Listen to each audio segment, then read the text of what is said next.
हद होती है हर बात की। सुबह 4 बजे के बाद भी कोई बिस्तर में सोता है भला। इस घर में रहना है तो मेरी इच्छा से रहना होगा, वरना तो चले जाओ यहाँ से, निकल जाओ मेरे घर से, बड़बड़ा रही थीं 80 साल की अम्मा। सुबह सुबह उठकर बड़बड़ करना उनकी रोज की आदत है। हमारे घर में नहीं बनती यह दाल वाली रोटी, हमारे घर में यह नहीं चलता, हमारे घर में वह नहीं किया जाता। सुबह 4 बजे उठ जाती हैं अम्मा, पूजा पाठ, हवन मंत्र, सबके खाने में रोक टोक, सोने जगने पर रोक टोक, सबके जीने के स्तर पर रोक टोक। पड़ोस में रहती हूँ ना मैं, और मेरी खिड़की उनके आंगन में खुलती है, इसलिए न चाहते हुए भी सारी की सारी बातें मेरे कान में पड़ती रहती हैं। अम्मा की बड़ी बेटी अक्सर आती है और महीना भर रह जाती है, घूमती है अम्मा के पीछे पीछे, उनका अनुसरण करती है। आंगन में बेटी की आवाज़ गूंजी, अम्मा पानी उबल गया है, अब पत्ती और चीनी डाल दूं? नहीं, थोड़ा सा और उबलने दे, अम्मा अखबार पढ़ती हुई बोली। मुझे हंसी आ गई थी कि 60 साल की बेटी माँ से चाय बनाना सीख रही थी। अम्मा चाहती हैं कि सभी पूरी उम्र उनके सामने बड़े ही ना हों। हाँ, अब चाय डाल दे, चीनी और दूध भी, 2-3 उबाल आने दे। हाँ, अब ले आ। अम्मा की कमजोरी हर रोज मैं महसूस करती हूँ। 80 साल की अम्मा नहीं चाहती कि कोई अपनी इच्छा से सांस भी ले। बड़ी बहू कुछ साल साथ रही, फिर अलग चली गई। बेटे के अलग होने पर अम्मा ने जो रोना धोना शुरू किया, उसे देखकर छोटा लड़का डर गया।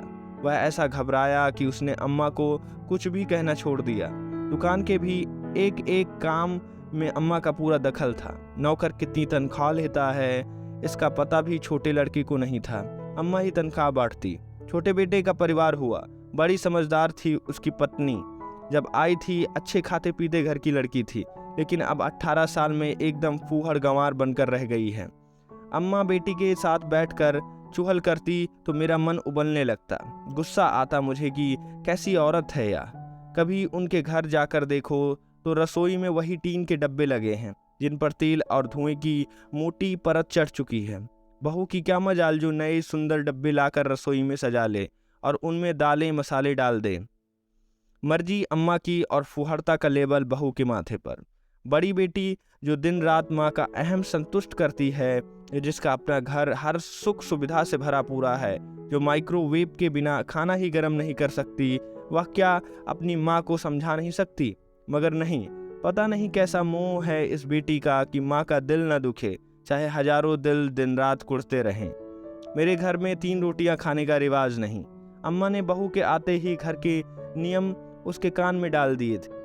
जब अम्मा ने देखा कि बहू ने चौथी रोटी पर भी हाथ डाल दिया, तो बच्चों को नपातुला भोजन परोसने वाली अम्मा कहाँ सह लेती कि बहू हर रोज एक एक रोटी ज़्यादा खा जाती। छोटा लड़का माँ को खुश करता करता ही बीमार रहने लगा था। सुबह से शाम तक दुकान पर काम करता और पेट में डलती गिनकर पतली पतली 5 रोटियां, जो उसके पूरे दिन का राशन थीं। बाजार से कुछ खरीद कर इस डर से नहीं खाता कि नौकरों से पता चलने के बाद अम्मा घर में महाभारत मचा देंगी। किसी ने जादू टोना कर दिया है हमारे घर पर। बेटा बीमार पड़ा तो अम्मा यह कहते हुए गंडे ताबीजों में ऐसी पड़ी कि अड़ोसी पड़ोसी सभी उनको दुश्मन नजर आने लगे, जिनमें सबके ऊपर मेरा नाम था। अम्मा का पूरा दिन हवन मंत्र में बीतता है और जादू टोने पर भी उनका उतना ही विश्वास था। पूरा दिन परिवार का खून जलाने वाली अम्मा को स्वर्ग चाहिए, चाहे जीते जी आसपास नरक बन जाए। छोटा बेटा इलाज के चक्कर में कई बार दिल्ली गया था। सांस अधिक फूलने लगी थी, इसलिए इन दिनों वह घर पर ही था। एक सुबह वह चल बसा।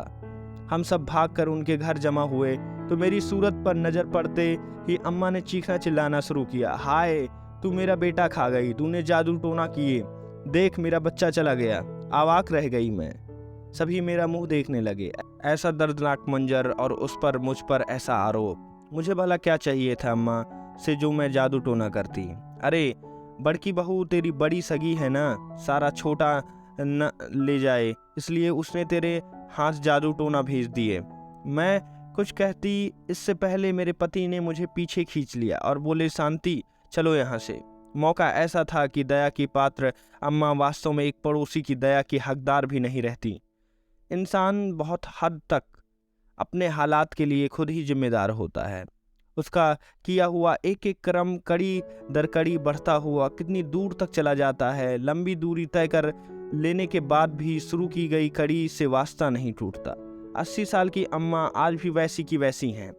बहू दुकान पर जाती है और बड़ी पोती स्कूल के साथ साथ घर भी संभालती है। अम्मा की सारी कड़वाहट अब पोती पर निकलती है। 4 साल हो गए बेटे को गए। इन 4 सालों में अम्मा पर बस इतना ही असर हुआ है कि उनकी जबान की धार पहले से कुछ और भी तेज हो गई है। कितनी बार कहा है कि सुबह सुबह शोर मत किया करो, अम्मा मेरे पेपर चल रहे हैं। रात देर तक पढ़ना पड़ता है और सुबह 4 बजे से ही तुम्हारी किटकिट शुरू हो जाती है। एक दिन बड़ी पोती ने चीख कर कहा तो अम्मा सन्न रह गईं। रहना है तो तुम हमारे साथ आराम से रहो, वरना चली जाओ बुआ के साथ।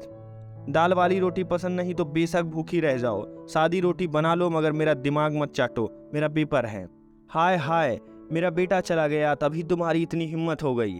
अम्मा की बातें बीच में काटते हुए पोती बोली, बेटा चला गया तभी तुम्हारी भी हिम्मत होती है उठते बैठते हमें घर से निकालने की। पापा जिंदा होते तो तुम्हारी जुबान भी इतनी लंबी न होती।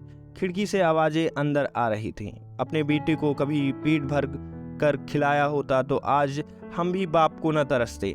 अम्मा इज्जत लेना चाहती हो तो इज्जत करना भी सीखो। मुझे पापा मत समझना अम्मा, मैं नहीं सह पाऊंगी, समझी ना तुम। शायद अम्मा का हाथ पोती पर उठ गया था, जिसे पोती ने रोक लिया था। तरस आता था मुझे बच्ची पर, लेकिन अब थोड़ी खुशी भी हो रही थी कि इस बच्ची को विरोध करना भी आता है। पेपर खत्म हुए और एक दिन फिर से घर में कोहराम मच गया। घबराकर खिड़की में से देखा, चमचमाते 3 छोटे बड़े टरंक आंगन में पड़े थे, जिन पर अम्मा चीख रही थीं। दुकान से पैसे लेकर खर्च जो कर लिए थे। घर में इतने ट्रंक हैं, फिर इनकी क्या ज़रूरत थी? होंगे मगर मेरे पास नहीं है और मुझे अपना सामान रखने के लिए चाहिए।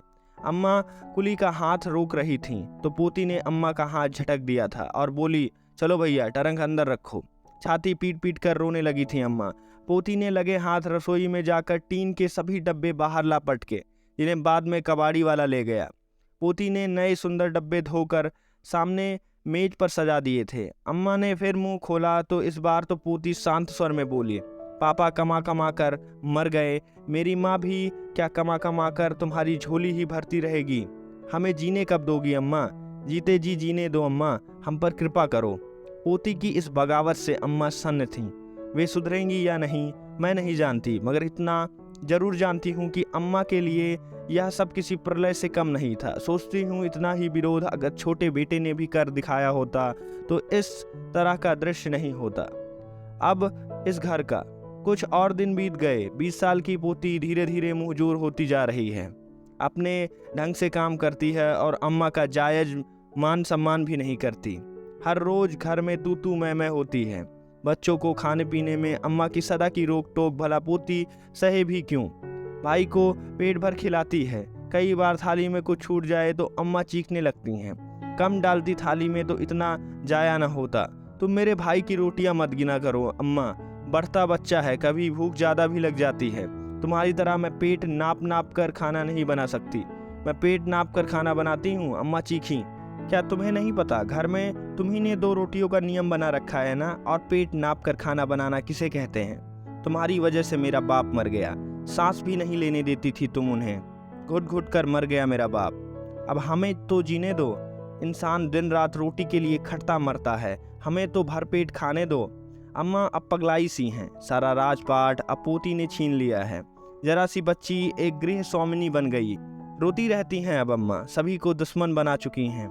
कोई उनसे बात करना नहीं चाहता, पोती को कोसना घटता नहीं। अपनी भूल वह आज भी नहीं मानती। 80 साल जी चुकने के बाद भी उन्हें बैराग नहीं सूझता। सबसे बड़ा नुकसान उन पंडितों को हुआ है जो अब यज्ञ हवन के बहाने अम्मा से पूरी हलवा उड़ाने नहीं आ पाते। जब कभी कोई भटक कर आ पहुँचे तो पोती झटक देती है, जाओ आगे जाओ, हमें बख्शो। अगर आपको ये कहानी पसंद आई है तो ऐसी ही और कहानियाँ सुनने के लिए इस वीडियो को करें लाइक और चैनल को करें सब्सक्राइब। आपका थैंक यू, शुक्रिया, धन्यवाद।